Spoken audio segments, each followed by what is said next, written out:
salud en lo que tiene que ver con la emergencia pediátrica y el Garrahan. Para hablar de todos los temas, pero también particularmente de educación, estamos en comunicación con Federico Storani, histórico dirigente de la Unión Cívica Radical. Storani, buenas tardes. Fernando Borroni lo saluda. ¿Cómo le va? ¿Qué tal, Borroni? Buenas tardes, ¿cómo está usted? Buenas tardes, bien. Bueno, primero le pregunto más en lo político. ¿Le sorprende que el gobierno, pese al resultado electoral de la provincia de Buenos Aires, haya continuado con idénticas políticas y vete la ley universitaria y la de emergencia pediátrica? No, no sorprende. Podríamos decir que es total y absolutamente contradictorio con lo expresado por el presidente de la Nación Ujú. inmediatamente después que reconoció su derrota abultada, muy abultada, en la provincia de Buenos Aires el domingo pasado, porque señaló que iban a hacer una profunda autocrítica y que iban a cambiar y resolver temas.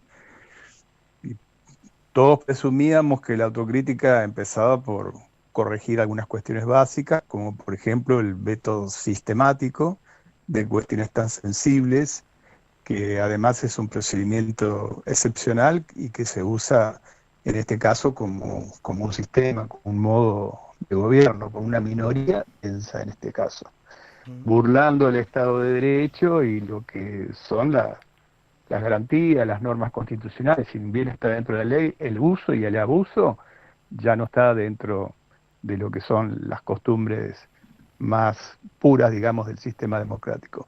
Por lo tanto, mi primera respuesta es, no sorprende si es profundamente contradictorio, pero este gobierno nos tiene acostumbrado a eso. También dijo que esa autocrítica iba a llegar a cambios sustanciales y lo único que ha hecho es, como se dice un poco en broma, una mueblería en la Rosada, es decir, Ujú. hacer mesas, mesitas, mesas ratonas y de todo tipo, pero ningún cambio de tipo sustancial, muchísimo menos en la orientación económica y social, ¿no? Bueno, usted ha sido parte de largas años de militancia, de historia política. Desde ese punto de vista, desde la experiencia de política, ¿qué futuro se le puede encontrar a un gobierno que después de tener esa derrota electoral dice, señores, yo no voy a cambiar? Porque usted lo sabe, siempre cuando hay un gobierno que pierde elecciones de medio término, suele hacer algunas modificaciones, aunque sea para aparentar, digamos, aunque sea la dibuja, pero este gobierno no. Entonces uno dice, ¿cómo va a cambiar el voto de la gente si las políticas siguen siendo iguales, con las mismas características? ¿Hacia dónde vamos? Bueno, claramente yo creo que va hacia el fracaso del gobierno. Tampoco me sorprendería, teniendo en cuenta que para mí este gobierno no ha instrumentado una política nueva, sino que ha instrumentado un plan que ya se ha desarrollado en nuestro país en la etapa de la dictadura militar con Martínez de Oz, Ujú. en la etapa de Menem Cavada, en la etapa también de Macri, que no es muy diferente desde el punto de vista de fondo a este plan de ajuste con una receta fuertemente neoliberal. La única diferencia es que ahora lo aplica de modo de shock, es decir, brutal e inhumano.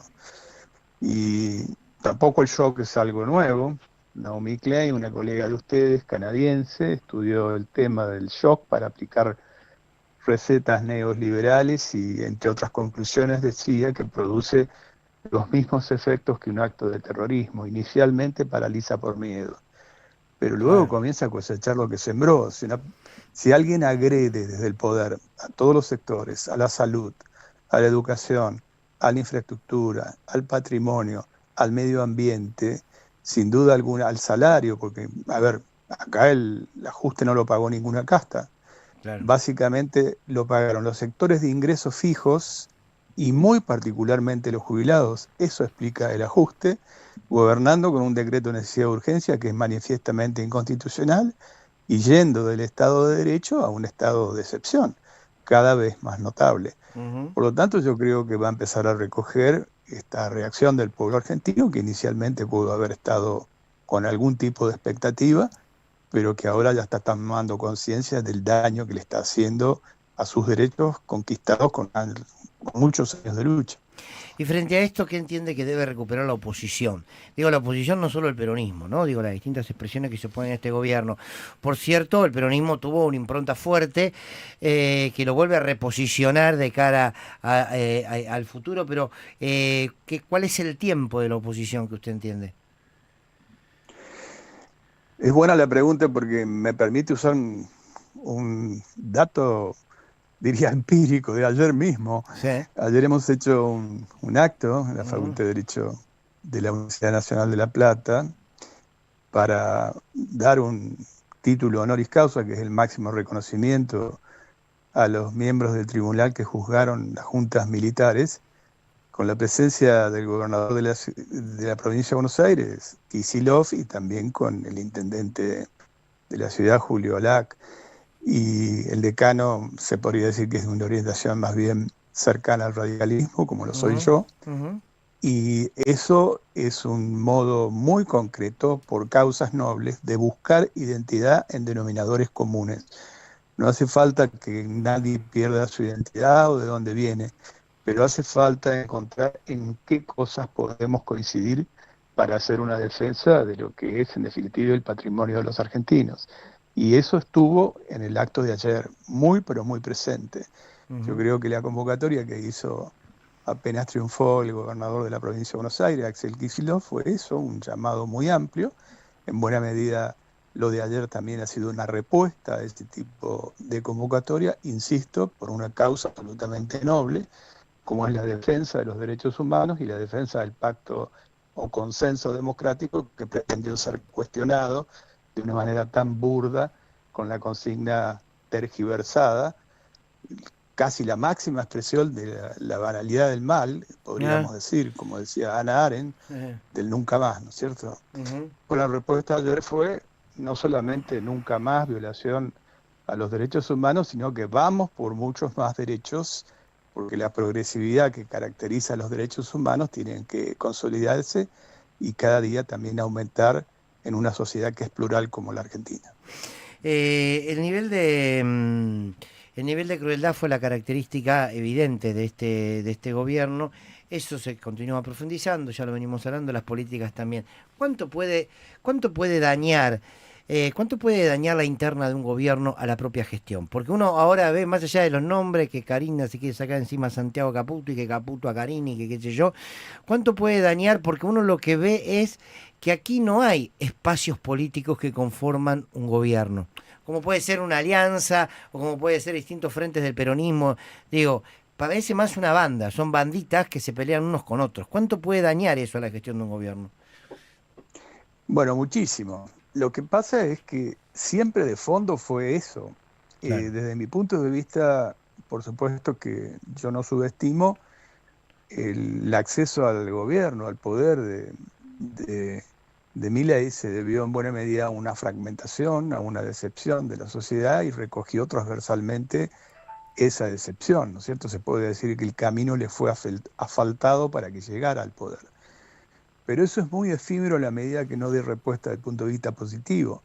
Ahora, si la respuesta va a ser un ajuste que recaiga sobre los sectores de menores ingresos, sobre los sectores de ingresos fijos, sobre la educación, sobre la salud, sobre los jubilados, sobre la paralización completa de la obra pública. Las rutas argentinas nacionales se han convertido en trampas mortales que han aumentado incluso el nivel de mortalidad, de lo ya riesgosas que eran. Pero aún en la lógica de la competitividad desde el punto de vista económico es un tiro en los pies a esa competitividad que se pretende llevar adelante. Yo creo que efectivamente acá no hay un gobierno coherente. Acá lo que han gobernado inicialmente y siguen gobernando son las corporaciones. Y estas corporaciones, más que el sálvese quien pueda, que es una concepción individualista, se parece bastante al estado de naturaleza de Hobbes, cuando Ujú, decía aquello de el hombre lobo del hombre. claro. Hay pequeños leviatanes o grandes leviatanes, que son las corporaciones, que en este momento estarán viendo cuál puede ser el recambio para mantener esos intereses fuertemente concentrados. Pero la orientación va a seguir siendo la misma. El Partido Autoritario Conservador está constituido y en Ujú. realidad es bueno que esté constituido, porque hay diferencia de matices entre ellos. Teruel es un matiz simplemente con Milei y Macri es un matiz con respecto a Milei. Y muchos radicales y muchos peronistas también son un matiz. Lo que hay que acá es separar la paja del trigo y de una vez por todas unir a los sectores que pueden tener afinidad desde el punto de vista de las ideas más profundas. Le hago una última, Federico, agradeciéndole esta charla tan interesante. ¿Usted cree que el triunfo en la provincia de Buenos Aires de Kicillof de alguna manera lo ordena hacia una posible candidatura presidencial? Digo, más allá de la candidatura, corrijo. Se discutió mucho, no ganó Kicillof, no ganó el peronismo, sino que perdió Milei. ¿Cómo analiza usted esto? No, eso sería injusto. Yo creo que hubo una reacción fuertemente de rechazo, de voto castigo, eso sin duda, por lo que dije antes, si uno agrede, la política sigue siendo ciencia. Insisto, si uno agrede a distintos sectores, en un determinado momento esos sectores van a reaccionar, aunque hayan tenido una falsa expectativa inicialmente. Ujú. Ahora, tiene mucho mérito también el gobierno y el gobernador, porque, bueno, por un lado, hacer todo desde el punto de vista táctico, porque mucha gente cuestionaba el desdoblamiento electoral. Claro. Y bueno, eso se vio que fue finalmente un acierto porque le dio una posibilidad de decisión y una capacidad de incidencia mayor a quienes tienen dominio territorial y lo viven con una mayor inmediatez a todas estas necesidades que hemos venido resumiendo. Y luego amplitud del triunfo, porque no fue un triunfo Claro. apenas, fue un triunfo por 14 puntos. Y en algunos lugares quedaban por descontado. La primera sección, por ejemplo, que es Buenos Aires zona norte, Gran Buenos Aires zona norte, se hablaba prácticamente de un empate técnico y fueron 10 puntos de diferencia. Claro. La tercera sabíamos que iba a ser muy, pero muy amplia, fueron 25 puntos.